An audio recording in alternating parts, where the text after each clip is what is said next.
हाँ, बात चल रही थी हमारी नॉन स्टोइकियोमेट्रिक डिफेक्ट कितने प्रकार का हो, क्या किन दो कारण से होता है, धातु आधिक्य दोष और धातु कमी दोष। देखो एक छोटा सा इसका तरीका है हेडिंग याद करने का, कैसे करें। ऐसे तो बहुत हेडिंग टफ लगेगी, जैसे मैं बताऊं इसमें दो प्रकार से उत्पन्न होता है, इसमें भी दो प्रकार से उत्पन्न होता है। अब बड़ा टिपिकल है याद करना कि कैसे याद करी जाए इन हेडिंग्स को। तो एक देखो ट्रिक है छोटी सी, मैंने कहा एक धनात्मक और एक ऋणात्मक है, ठीक। धनात्मक धातु हो गई, इनको मैंने बोल दिया धातु क्योंकि मेटल है, और ये ऋणात्मक मैं ये लेके चली, ये बॉयज़ हैं ये गर्ल्स हैं, ठीक। मेरे पास 10 बॉयज़ हैं 10 गर्ल्स हैं, ठीक है। अब बात कर रहे हैं धातु आधिक्य दोष। धातु आधिक्य दोष का मतलब लड़कों की क्या हो जाए, अधिकता। अब बताओ लड़कों की अधिकता कब कब हो सकती है, या तो लड़की आ जाए, गर्ल आ जाए, या फिर एक लड़की चली जाए। धातु आधिक्य तो धातु मतलब धनात्मक, आधिक्य का मतलब अधिकता, मतलब धनात्मक बॉयज़ मैंने मान लिया, निगेटिव को गर्ल्स मान लिया। 10 है मेरे पास। अब मैंने कहा 10 बॉयज़ हैं, अब क्या करना है, धातु आधिक्य दोष लाना है। तो 10 और 10 के रेशियो में लड़कों की संख्या बढ़ानी है। तो कैसे बढ़ जाए, या तो एक लड़की चली जाए, लड़की कितनी रह गई 9, और या एक लड़का क्या आ जाए, एक लड़का आ जाए। दो कंडीशन हो सकती हैं लड़कों की संख्या बढ़ाने को। तो ये बोलेंगे हम धातु आधिक्य दोष, अर्थात लड़की चली जाए या फिर लड़का आ जाए। तो देखो हेडिंग कैसे बनेंगी इसकी, देखो सबसे पहले ऋणायनों की, देखो कैसे, जैसे मेरे पास ये है एक क्रिस्टल, ये तो बना के देखेंगे, ये बना लिया मैंने, ठीक। ध्यान से देखना, ये वाली हेडिंग टफ है, बाकी अंदर लिखने के लिए कुछ भी नहीं है। ये ले लिया हमने, एक धनात्मक ऋणात्मक धनात्मक ऋणात्मक ऋणात्मक धनात्मक,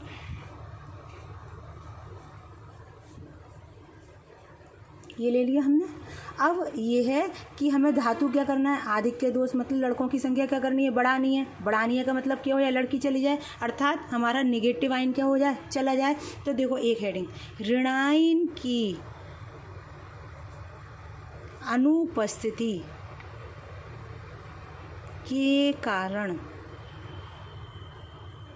उत्पन्न दोष, अर्थात एक निगेटिव आइन इसमें से अगर निकल जाए, अगर मैं ये वाला निगेटिव आइन निकाल दूं तो देखो एक धनात्मक की संख्या क्या हो जाएगी, बढ़ जाएगी, और एक ऋणात्मक की संख्या क्या हो गई, कम हो गई। अनुपात कैसा हो गया, अनिश्चित हो गया, धनात्मक की संख्या ज़्यादा और निगेटिव की संख्या क्या हो गई, कम हो गई। अब दूसरी कंडीशन क्या होती है, या फिर लड़का आ जाए। अब लड़का आ जाए, अब मेरे पास ये पूरा क्रिस्टल है, क्या यहाँ पर किसी धनात्मक को हम एंट्री दे सकते हैं, क्या जगह है लेटिस पॉइंट पर, सारे फेल हैं।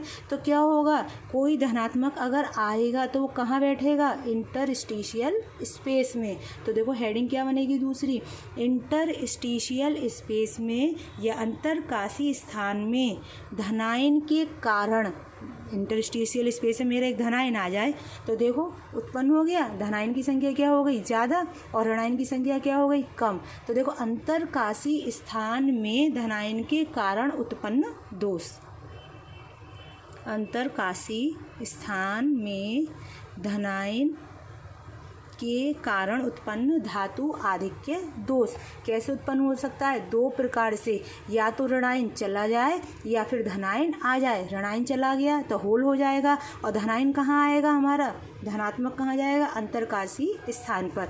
अब देखो, अब हम बात करते हैं धातु कमी दोष की। अब खुद बताओ क्या होगा, धातु का मतलब धनात्मक, कमी का मतलब कमी हो जाए, अर्थात लड़कों की क्या हो जाए, अब कमी हो जाए। तो लड़कों की कमी कैसे हो सकती है, बताओ भाई, या तो ये एक लड़का चला जाए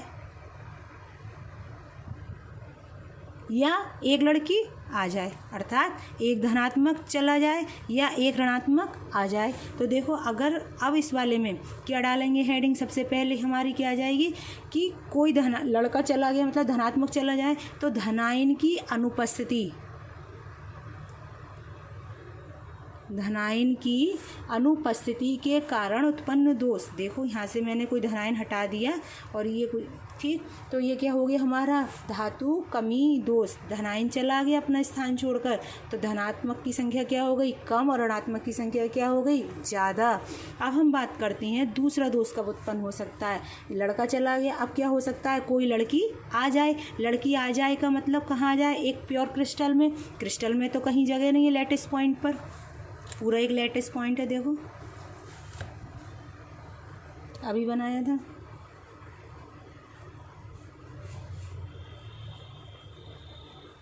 ये प्योर है।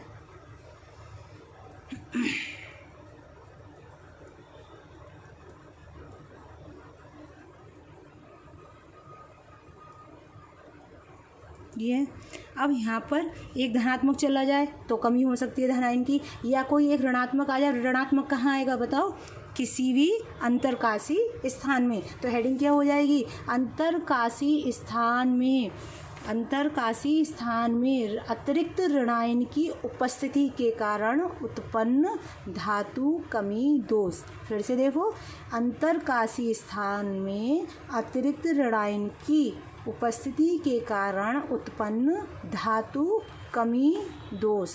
ठीक, दूसरा क्या, ये वाली हेडिंग क्या आ जाएगी, धनायन की अनुपस्थिति के कारण उत्पन्न दोष। और ये वाली हेडिंग याद हो गई। ठीक है, ये है हमारे डिफेक्ट्स। ठीक है, और इम्प्योरिटी दोष वही आए लगभग जैसे डोपिंग विधि द्वारा। मैंने जब चालक पढ़ाए थे, अर्धचालक पढ़ाए थे, तो डोपिंग विधि द्वारा उनमें अशुद्धि डाल दी जाती है तो उत्पन्न हो जाता है। वो भी, ये भी तीसरा वाला जो था, ये वाला इम्प्योरिटी डिफेक्ट लगभग वही है। मेन है हमारा स्टोइकियोमेट्रिक और नॉन स्टोइकियोमेट्रिक। कितने प्रकार का होता है ये, दो, शॉर्टकी और फ्रेंकल। और ये कितने प्रकार का, धातु आधिक्य दोष और धातु कमी दोष। धातु आधिक्य दोष बता दिया, धातु कमी दोष। इस प्रकार क्रिस्टल दोष पूरा खत्म हुआ। अब इसके बाद बात करेंगे NCERT के क्वेश्चन नेक्स्ट वीडियो में बच्चों। ठीक है, और रहा न्यूमेरिकल का, न्यूमेरिकल कहोगे तो मैं वीडियो के माध्यम से समझा दूंगी, वरना जब क्लासेस लगेंगी तो एक साथ न्यूमेरिकल्स करा दिए जाएंगे। ठीक है, NCERT के क्वेश्चन जो हैं वो करा दिए जाएंगे अब नेक्स्ट वीडियो में।